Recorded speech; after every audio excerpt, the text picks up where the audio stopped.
Welcome to Real Health with me, Karl Henry. From bakeries to books, shops to farming, we've had 2 decades of Steve and Dave Flynn, aka the Happy Pear, all centred on food that's really good for you and not processed. In their latest book, Happy Pear 20 Recipes and Learning from the First 20 Years, they dive into lessons learned from their journey as well as delicious recipes. I have it here in front of me. It's colourful, it's the fabulous pictures. There's a weight to it. This is a book that every household needs to get their hands on. Steve and Dave, welcome to Real Health. How's it going? Thanks a million, Carl. I can't get over the weight of it. I know it's not a really weird thing to say. No, I get it. And part of it, like you're of a similar era to us. Remember growing up at Christmas, you used to get the Dandy or the Beano. And you get the, what do they call them? Annuals. I still have them in my attic. Oh, there I lie. They're in the kids' playrooms now because I'm trying to get my son to read them. Very good. But we wanted to use that idea that you look at it over the year and every page has something to draw you in. So we wanted this to be more than a cookbook. So it's a distillation of our 100 of our best recipes over the 20 years, but it's also like, it's full of soul, it's full of nuggets that have meaning to us, and it's something that it draws you in.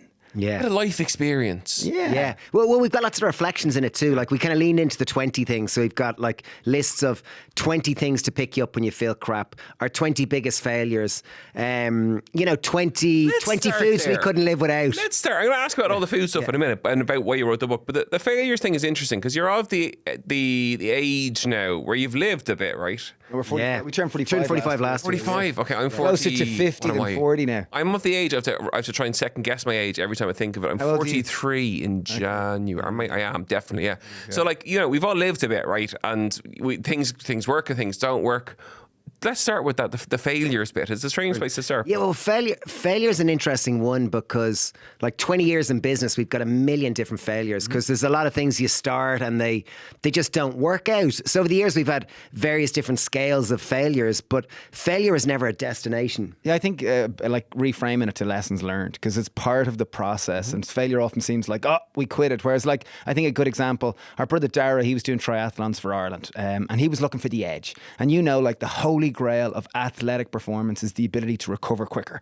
And he found out through eating more living foods, so foods that were alive, like sprouts, alfalfa, sprouted wheatgrass, pea shoots, sunflower shoots, he felt he could recover quicker. So he was mad at them, and he was like, I got to make these more widely available. So he started selling them in the Happy Pear, and then he was in about 5 I remember the wheatgrass shots. Yeah. Yes, of course I do. Yeah, of course. Yeah. And we were selling them. He was in about 8 shops, and then suddenly there was an outbreak of E. coli on fenugreek spikes in Germany. And overnight his business was gone. And then he was like, oh my God, what am I going to do? Because he'd taken 10 grand that Granny had left him after our Granny had died. So suddenly he was like, I've no business. I put all the money that I had into it. What am I going to do? And then he thought, Steve, you know that pesto you make? And Mom makes about 5 tubs of it a week. And we put them in little white tubs. And our Granny used to work in the remember you hardly remember, but the Kiltiernan Country Market. Okay. There were little labels. And she used to cut the top off the sticker. And she'd write sun-dried tomato pesto. And we'd sell it for $5. And it was on top of the juice bar. And Dara thought, I wonder, could we sell that pesto? So he started with that pesto, and it's gone from 1 pesto to 5 pestos to 10 pesto to now we sell about 20,000 tubs of pesto all across Ireland and the UK. And we've gone from having a week. And that's with Super Value and Centra. Yeah. So that failure, that example of where the sprouts in his business was gone, forced him to evolve and to start a products business. So it's I think lessons learned is the way I tend to look at it. Well, because failure is not a destination. You tend to think failure, you're a failure, sit down, you're done, you're gone, you're out of here. But it really is just part of the journey. And it's a bit like, Edison, wasn't it, who says that I didn't have 1,000 failures, I just learned 1,000 ways that a light bulb didn't work. So I really do think that reference point is really important. That comes with experience, doesn't it? It comes with, you learn that, if something doesn't work, you get on with it, move on with it, and you learn from it. And that's how you frame the adventure of having your own business, of having your own brands, of having a farm. When did the farm come about? We have a farm. We started a 4-acre regenerative organic farm. A lot of words there now. What does regenerative mean? Regenerative means where it's focused about. So organic means no chemicals, and regenerative means where you're regenerating the soil. So you're trying to create as much life as you can. So it all starts with microbes. So the more microbial activity you can get in the soil, the more healthier the plants are going to be, the more nutrient dense the food is going to be, and the more resistant it is to disease. So it's really beautiful. And it's all about creating more biodiversity. And really we grow for our cafe. Our cafe and restaurant is farm to fork, but we also have it as an education space. We had 120 kids in the local school up there about 3 weeks ago, and it was beautiful just to show them around. And we split them into 3 groups. One group were planting seedlings, another group was harvesting beetroot, and another group was doing a scavenger hunt. And it was just like, this was Steve's son and his kind of his year. I think they were 11 and 12-year-olds from St. Bridget's and Greystones, and it was so beautiful to try to inspire them, encourage them to see where veg comes from. Connect them to the land, because ultimately, like, when we started the Happy Pear first 20 years ago, we used to mostly sell 10 kilo bags of potatoes. We'd have owl deers, like these were kind of ladies in their 70s, coming in getting turnips, getting Swedes, and getting like York cabbages. They're a good heart in it. You know, this was, people knew the seasons, knew the vegetables, and they weren't just looking for potatoes. They were looking for golden wonders. Oh, the queens are in. Do you have any Kerpinks left? Kerpinks, I'm making chips. Pipers. I'm making chips. Pipers, I need pipers. So people knew a lot about veg, whereas we've seen over the 20 years, particularly the last 10 years, since people expect to get strawberries all year round. You just expect to get asparagus all year round. You don't really think about it. Oh, well, of course strawberries are in season. It's December. But the farm was really, for us, realising the food system has got so globalised, and how can we make it more local? How can we connect ourselves, our families and our community to locally grown good quality produce? Has the age profile and knowledge profile changed over the 20 years? So do you have younger people coming in now and looking for things that are in season? It depends on the demo. It depends on what area of the business, because like sourdough bread brings in a certain type of customer, or there is type of people who are very aligned with plant-based or vegan, or there is a lot of parents that want to come in and just get good quality veg. Like we do a weekly veg box, which we deliver all around Ireland, and we get a variety of different people and different sizes and families and people from all different walks of life. And I think, like, you know, we've lost that connection to the season, to the landscape. And I think, like, eating in season and connecting to the landscape is like, it's a gateway to a better way of life. Like for example, okay, because I think, like, no, I won't go too broad. Like courgettes. Go for it. Knock yourself out. Okay, well, courgettes, they'll come into season. You might get the first courgettes early May, and you're excited. They're small, they're juicy, they're succulent, they're amazing. You're really, really excited. By mid courgette season, you're like, if I see another courgette, I'm just going to break a window with it. I'm going to break a window. And by the end of it, you're like, oh no, courgettes are gone out of season. And then you got to wait 6 months until they're back in season. So there's a start and a finish to it. And like, often it's the boundaries in nature that are the most biodiverse, the most creative. Or even not even talking about nature, even a chocolate bar. People tend to enjoy the first square and the last square the most. And the middle squares in the middle, they're not quite as enjoyable. So it's typically that analogy that, you know, with our globalised food system, the more we can, you know, the farm, really the idea was to connect us more to the land and to what's in season. And when you appreciate that, you really kind of get more joy and more kind of little, I think it's about cultivating more joy, and those little simple things make a big difference. And can I go with one last bit? I think, like, 75% of people typically live in urban environments, and like cities have a pulse. There's a pulse. When we go to London, like, it's just, you need caffeine. I'm here in Dublin today, and like, even getting in was hassle, and there was a fair bit of stress. Those who live in Dublin, you see, don't get that. I never got that till I moved to West Cork. Now I hit Houston, and I'm hit by exactly that. Yeah. And you get the tea because you need to rev up another little bit of caffeine to get yourself into that mode of, like, let's do. Yeah. Whereas when I go to the farm, like, nature has this different rhythm, different atmosphere, and we've gone from being human beings to be human doings. And I think when I regularly arrive to the farm and I'm ticking through my list and I'm getting stuff done, it's like, I don't have time to go to the farm. And then I get up to the farm and suddenly it's like, everything. Regulation. Your nervous system regulates straight away. I think spending time in nature and spending time, and even if you live in a city, spending time in a park or just spending time walking by the canal, or it just slows you down and reminds you part of, like, we swim in the sea every day. And I think part of me, like, people say it's cold water therapy, but part of me, it reminds me of how small and insignificant I am, and how I'm part of this wonderful tapestry of life. And I think the farm has that wonderful ability. And that is important, isn't it? Even in a city environment, that you walk by the river, that you walk by the park, the trees, anything that's green or water. You just get yourself as close to it as you can. Yeah. Just try and regulate. Well, definitely in our like, most of us are disconnected. You know, like, modern life is demanding. It's really busy. We're super busy for us too, and demanding, and we're in the health space. So I think anything that you can do to connect you to nature, whether it's, you know, as you said, walk by a park, walk by a river, like, you know, they call it blue therapy when you're by water, by the sea, by a river. And the same way, green, like, naturally, there's certain fractal shapes in nature which they help regulate our nervous system. They're asymmetrical, but the shapes on leaves, the shapes on trees, the shapes on grass, all these type of things that I can see these shapes, and they do help to regulate our nervous system, which is very important to keep us more calm and relaxed.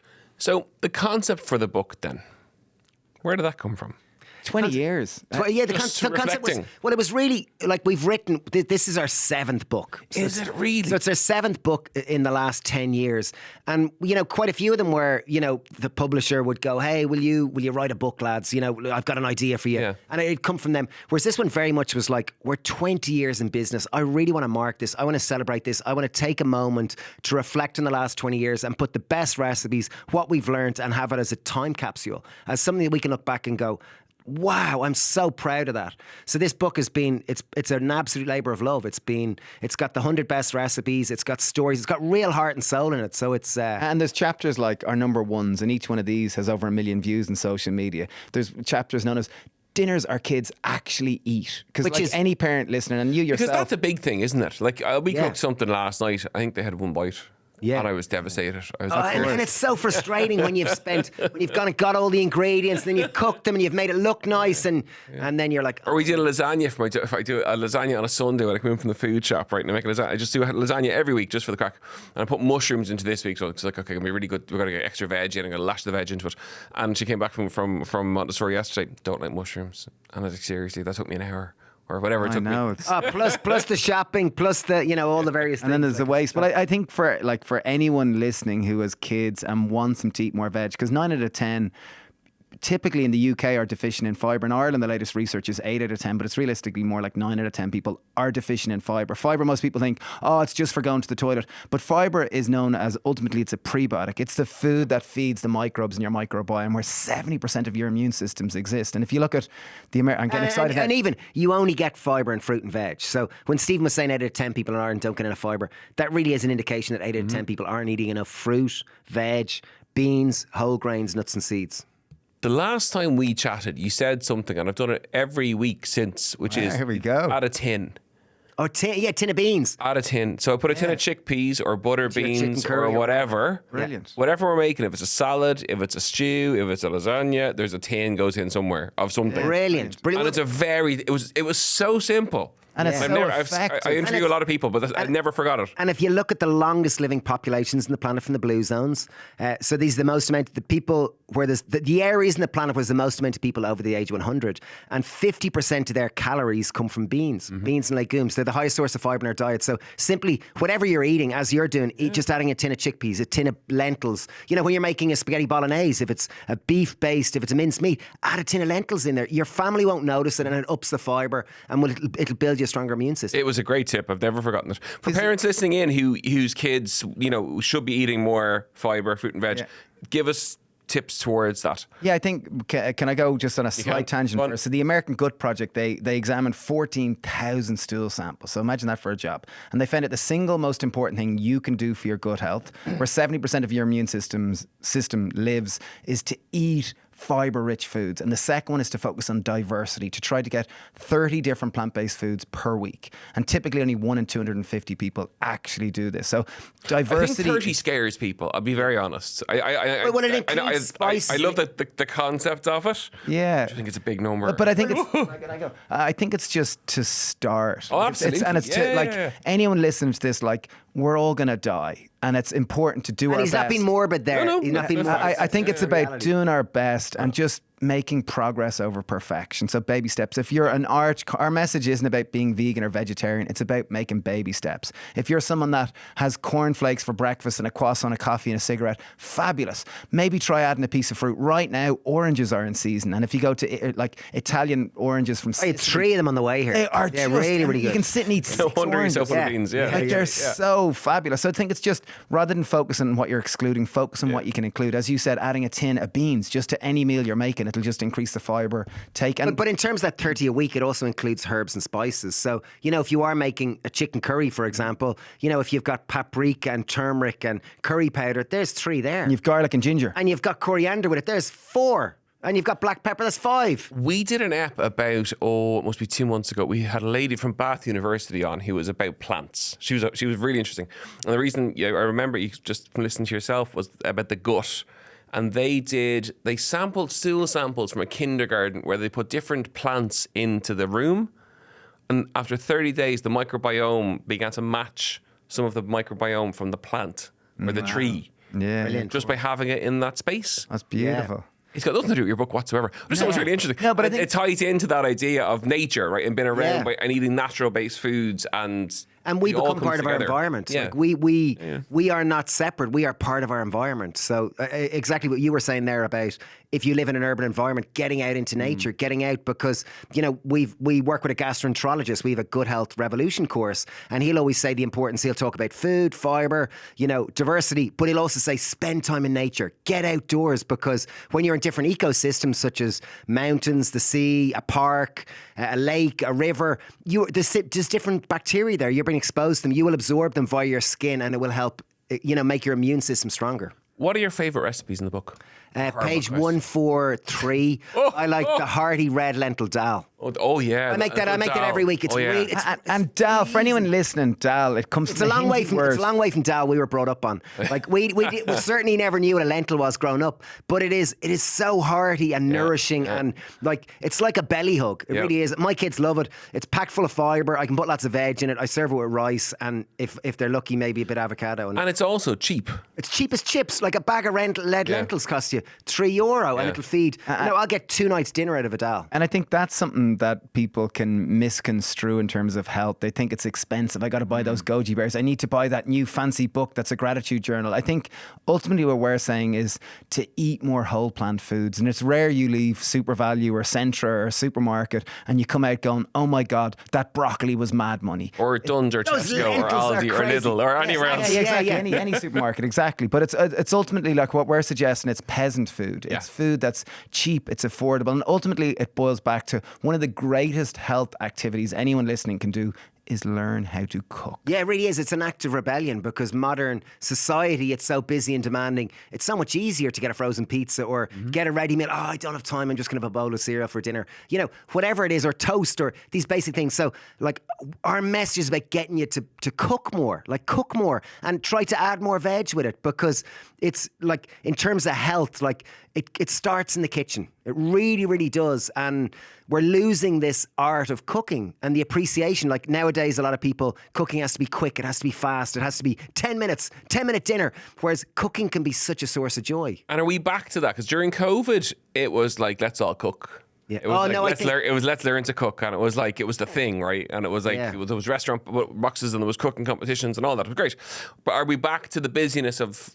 Definitely. I don't know about like the collective, because it's hugely diverse. But I think that's fair. as a whole, I think we can cook more and bring back those art forms, because people see cooking as a chore, but it's an opportunity for self-expression. It is a chore quite a bit of the time, but it can also serve as your meditation. If you do a meditation practice, it can also serve as mindfulness. It can also, as we were saying, connect you to the seasons, to your land.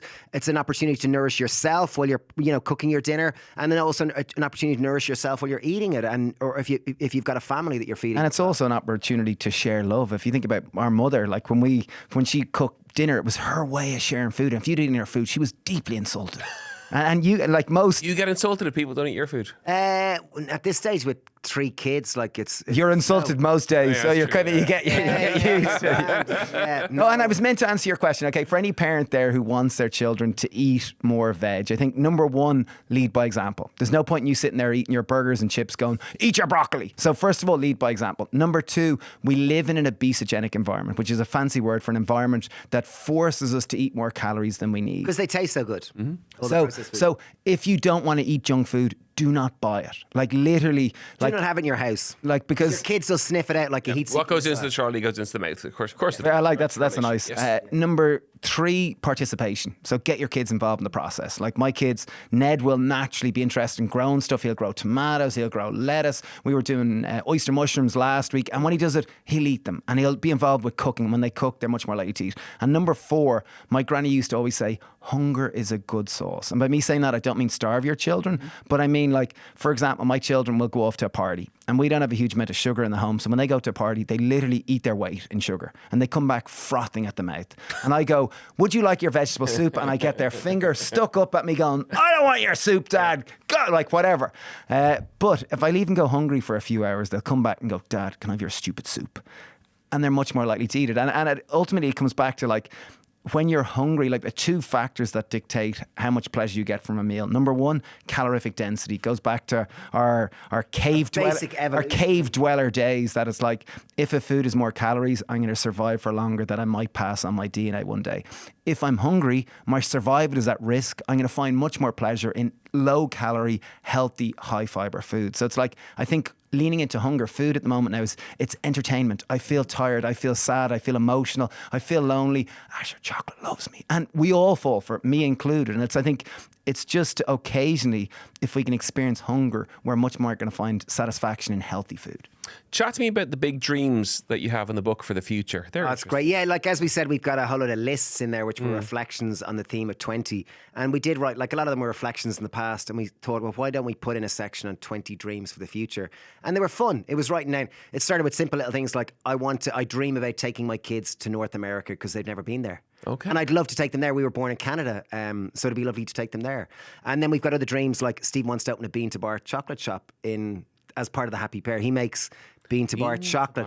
So literally, can I go on about that? Yeah. So like, I think food can be meditation. It can connect you to, like, say for example, many people listening will drink wine, and when you know the terroir was grown, you know the grapevine, and you know Luigi grew it on the hills of Tuscany. There's much more appreciation of it once you understand the story. And similarly, like when I'm in a city or I could walk by anyone and go, oh, that's just another human. But if I know, oh, that was Pedro from Argentina and he's married to Marcia and etc., I can appreciate. And similarly with food, once I understand the story and I can appreciate the landscape and how it was processed and how it was dried. What does it do with bean to bar chocolate? Bean to bar chocolate. And we roast coffee and like we'll make sourdough bread. And I think the more we can connect to the art of food, we can appreciate the beauty of it. And bean to bar chocolate is something that I think can be meditation. It can connect you to the terroir, connect you to the land, to the bean. Like most people, coffee, I'm really excited here because I love chocolate, obviously, but chocolate can be, obviously it's fat and sugar and it's a huge dopamine hit, but also speciality chocolate is where people will grow some of the highest quality beans they can. They'll ferment them in certain specific ways. They'll roast them, they'll crack them, they'll winnow them, they'll conch them. They will you're going to melange them, then you're going to temper them, then you're going to put them in molds, and then you're going to age it typically. So it's a long, beautiful process, and you can get coffee that has the similar nuance of like red wine or coffee. Coffee has a greater flavor profile than wine, and chocolate can have this. You can have chocolate that tastes of like black pepper. You can have one that tastes of red berries. You can have one that tastes like really fermenty, where it has that like wild strawberry note, and it's wonderful. Like, I think it's like a friend who has a bean to bar chocolate business. He'll often say, savor, don't scoff. And I think that's a great metaphor for life. If you can savor the little things in life, you're typically going to have... And in terms of chocolate, a lot of people will know Cadbury's or the grow... And they're fine. They're great. They're great. But Stephen, whatever way, he's got really into the nerdy element of it, where he buys €10 bars that are 60 grams, and these are gold medal award winner in the International Chocolate Awards, and like really getting nerdy into it, a bit like people do with wine. Beautiful. I love it. Well, that's the reason you're both very good at what you do, isn't it? That you have a graw for it. We're very obsessed with it. You absolutely are, which is fabulous. And that's the best. That's like anyone we bring into studio who we love interviewing, they have a graw for what they do. I like that, a graw for. I love it. Like whether it's lovely word. Whether it's the chocolate, the bean to chocolate bar, or the book, or we've had people in all kinds of topics, but you can't beat that sense of excitement when they talk about it. That sense of it comes from deep within them. Yeah, absolutely. That this is their mission and this is their joys of Eve, and it's great. It's phenomenal to see, and it's no wonder the book is so heavy and full of content. It is in bookstores nationwide. Yeah, nationwide. Yeah. And one thing, if I can just talk about fermentation. Fermentation has become, like, on social media, we find when we do videos and fermentation, it's a lot more engaging. We can have ones that get many millions of views, like sauerkraut and stuff. Well, sauerkraut's an example, but it could be fermented lemonade. We did a fermented ketchup last week, and I think that's got 1 million views this week already. But fermentation, and there's a whole chapter in the book, but fermentation has become really interesting because traditionally it was a means of preserving food, but now it's a way of creating homemade probiotics for pennies and to create flavors that you cannot buy in the shop. And it also has this gateway to connect you with the seasons. Like we were doing we did an elderflower champagne, then we did an elderberry soda that was full of probiotic benefits. benefits. Then we were in Central Park in September. We cooked on the Today Show. Oh wow! With Federer, Roger Federer was in the same episode, and the basketballer Steph Curry. And on that same trip, we went. Someone took us foraging in Central Park, and we foraged dandelion root and burdock root in Central Park in New York City. And we made root beer. We fermented it into root beer. And we made root beer using a leaf off a branch. And it was amazing. So it really connected us with where we were and the seasons. Root beer, I've never drank it here. I would never drink it. But in America, it's very popular. And, we were able to do it with roots. And I think fermentation, you're dealing with a living organism. So there's a touch of patience and a touch of cultivation. And it's when you get it right, it brings such joy. We'll regularly ferment things. We did a festive Christmas punch. And you open it, it just pops because there's wild yeast that you'll get on most fruit. And what happens is the sugars will convert the wild yeast to natural carbonation and benefit probiotics. And you can create. And it tastes, the flavours are just not like things that you buy. It's really just so, wow, you can't put words on it. Sold. You've sold everyone. Fermentation, really great fun. Buy the book and give it a go. Guys, it's been great to have you in. I really appreciate it. I think it's your third time in. So you're up in the hierarchy of guests now. Thank you, Karl. We really appreciate it. The very best of luck with the book. Thank you, Karl. Thanks, Mel. And we'll see you later again in the year. Thank you for coming in. Thanks a million. Folks, we really hope you enjoyed today's episode of Real Health. The Happy Pears book is out in bookstores nationwide, and you can pick it up and start fermenting and lots more. As ever, you know where we are, at Karl Henry PT on Instagram, Real Health at independent.ie, and on the Irish Independent website. If you liked what you heard, don't forget to rate and review. Slán go fóill.